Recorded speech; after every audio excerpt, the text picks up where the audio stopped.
Good news from Canada. On January 26, 2015, in Toronto, Canada, a landmark ruling was made by a three-judge federal court panel in the Comer versus Bank of Canada case. The ruling is expected to have significant repercussions on central banks around the world. Unfortunately, the Government of Canada has ordered the mainstream media in Canada not to cover this court case because it strikes at the heart of the debt money system, according to prominent constitutional lawyer Rocco Galati, who tried the case for plaintiffs William Krem, Ann Emmett, and Comer, the Committee on Monetary and Economic Reform. According to Comer, the Government of Canada had appealed an earlier ruling that the Bank of Canada should return to its original mandate, which is to issue Canada's money debt-free. The Government of Canada now has 60 days to take this new decision to the Supreme Court. However, the attorney says he doubts this will happen. The Bank of Canada, unlike the U.S. Federal Reserve, is owned by the people of Canada. It was nationalized in 1938 to bring Canada out of the Great Depression. It poured debt-free money into great Canadian infrastructure projects, such as airports, subway systems, the St. Lawrence Seaway, the Canadian Universal Health Care System, and the Canadian pension system. The Bank of Canada would make interest-free loans to municipal, provincial, and the federal government, just like the Bank of North Dakota does for its state and state agencies. All this debt-free money creation, according to the gold money lovers, should cause massive inflation, right? Wrong. Canada had very little inflation prior to 1974. However, in 1974, the Canadian government decided to end the issuance of debt-free money.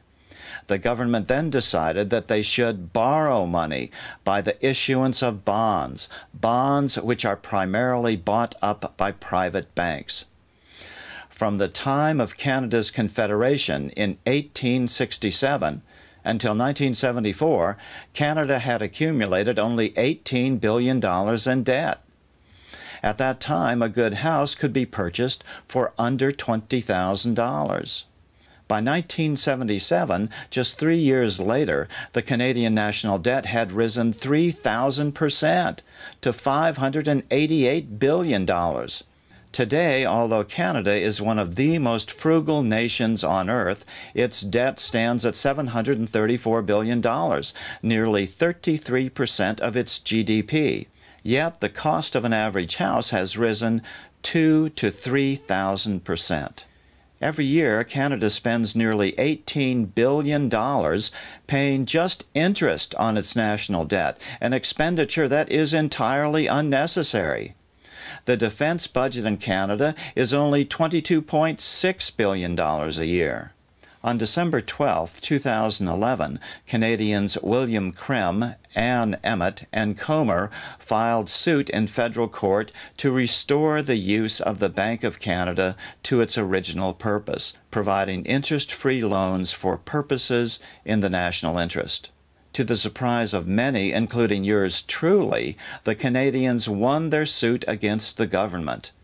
The government then appealed, and this ruling last week kills the government's appeal and leaves their only option to appeal to the Supreme Court of Canada.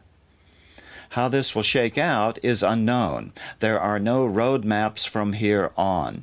Canada could renounce its debt altogether.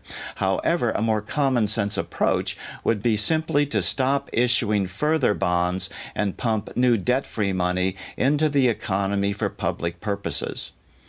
According to Comer, the crime of this is that the Canadian government has apparently asked the national media not to cover the case. We're here with Rocco Galati in the federal courthouse in Toronto.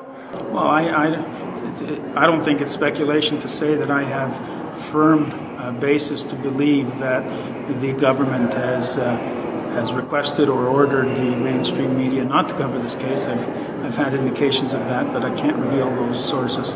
Are Are you saying then that you believe the government controls the media in this country? To a certain extent, on certain limited issues, yeah, they do control the media. In any case, it's all good news from up north, and we will follow it closely from here on. I'm still reporting on the economy. Good day.